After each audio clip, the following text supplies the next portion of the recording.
The human voice. It's the instrument we all play. It's the most powerful sound in the world, probably. It's the only one that can start a war or say, I love you.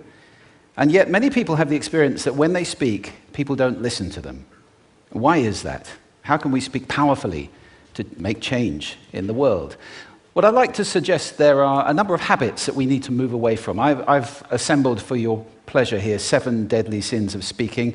I'm not pretending this is an exhaustive list, but these 7, I think, are pretty large. Habits that we can all fall into. First, gossip. Speaking ill of somebody who's not present.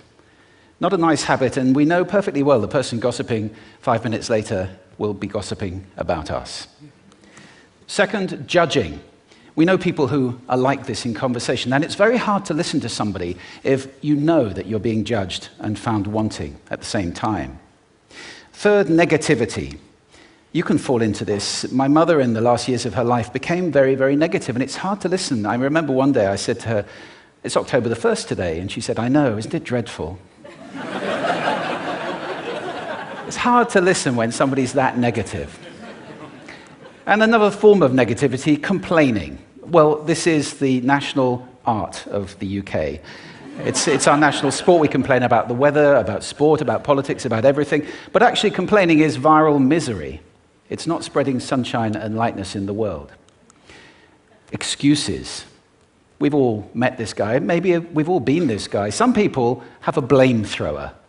They just pass it on to everybody else and don't take responsibility for their actions. And again, hard to listen to somebody who's being like that. Penultimate, the 6th of the 7, embroidery, exaggeration. It demeans our language, actually, sometimes. For example, if I see something that really is awesome, what do I call it? And then, of course, this exaggeration becomes lying, out-and-out lying, and we don't want to listen to people we know are lying to us. And finally, dogmatism. The confusion of facts with opinions. When those two things get conflated, you're listening into the wind. You know, somebody is bombarding you with their opinions as if they were true. It's difficult to listen to that. So here they are, 7 deadly sins of speaking. These are things I think we need to avoid. But is there a positive way to think about this? Yes, there is. I'd like to suggest that there are 4 really powerful cornerstones, foundations, that we can stand on if we want our speech to be powerful and to make change in the world. Fortunately, these things spell a word. The word is hail, and it has a great definition as well. I'm not talking about the stuff that falls from the sky and hits you on the head. I'm talking about this definition, to greet or acclaim enthusiastically, which is, I think, how our words will be received if we stand on these 4 things. So what do they stand for? See if you can guess. The H, honesty, of course. Being true in what you say, being straight and clear. The A is authenticity, just being yourself. A friend of mine described it as standing in your own truth, which I think is a lovely way to put it. The I is integrity, being your word, actually doing what you say, and being somebody people can trust.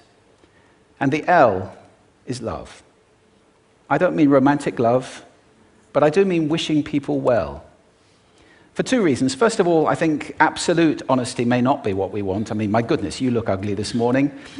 Perhaps that's not necessary. Tempered with love, of course, honesty is a great thing. But also, if you're really wishing somebody well, it's very hard to judge them at the same time. I'm not even sure you can do those 2 things simultaneously. So, hail. Also, now that's what you say, and it's like the old song, it is what you say, it's also the way that you say it. You have an amazing toolbox. This instrument is incredible, and yet this is a toolbox that very few people have ever opened. I'd like to have a little rummage in there with you now, and just pull a few tools out that you might like to take away and play with, which will increase the power of your speaking. Register, for example. Now, falsetto register may not be very useful most of the time, but there's a register in between. I'm not going to get very technical about this for any of you who are voice coaches. You can locate your voice, however. So if I talk up here in my nose, you can hear the difference. If I go down here in my throat, which is where most of us speak from most of the time, but if you want weight, you need to go down here to the chest. You hear the difference? We vote for politicians with lower voices. It's true, because we associate depth with power and with authority. That's register. And we have timbre. It's the way your voice feels. Again, the research shows that we prefer voices which are rich, smooth, warm, like hot chocolate. Well, if that's not you, that's not the end of the world, because you can train. Go get a voice coach. And there are amazing things you can do with breathing, with posture, and with exercises to improve the timbre of your voice. Then prosody. I love prosody. This is the sing-song, the meta-language that we use in order to impart meaning. It's route one for meaning in conversation. People who speak all on one note are really quite hard to listen to if they don't have any prosody at all. That's where the word monotonic comes from, or monotonous, monotone. Also, we have repetitive prosody now coming in, where every sentence ends as if it were a question, when it's actually not a question, it's a statement. And if you repeat that one over and over, it's actually restricting your ability to communicate through prosody, which I think is a shame.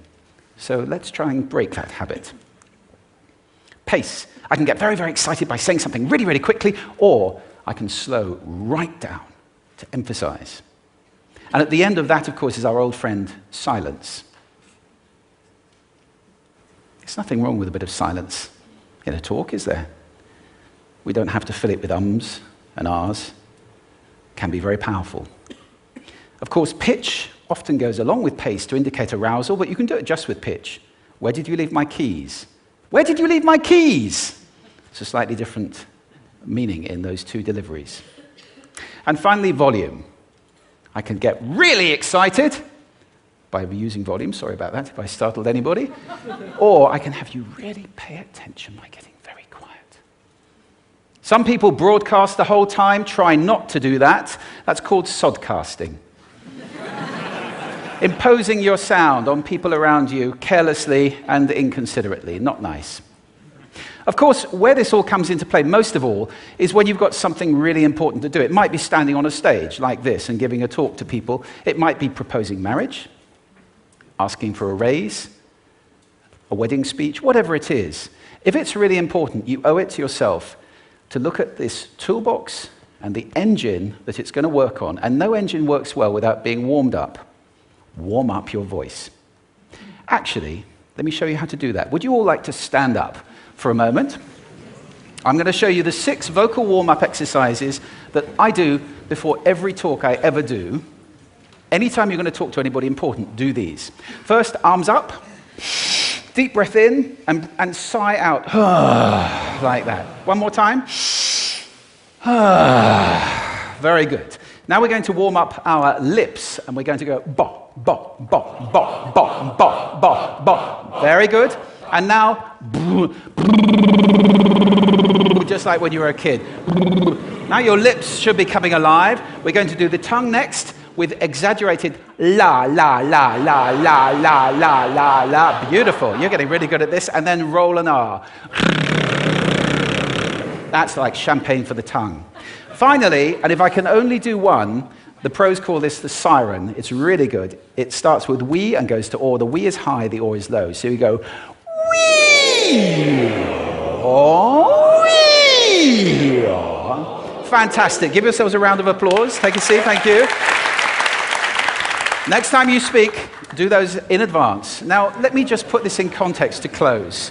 This is a serious point here. This is where we are now, right? We speak not very well into people who simply aren't listening in an environment that's all about noise and bad acoustics. I have talked about that on this stage in different phases. What would the world be like if we were speaking powerfully to people who are listening consciously in environments which were actually fit for purpose? Or to make that a bit larger, what would the world be like if we were creating sound consciously and consuming sound consciously and designing all our environments consciously for sound? That would be a world that does sound beautiful, and one where understanding would be the norm. And that is an idea worth spreading. Thank you. Thank you.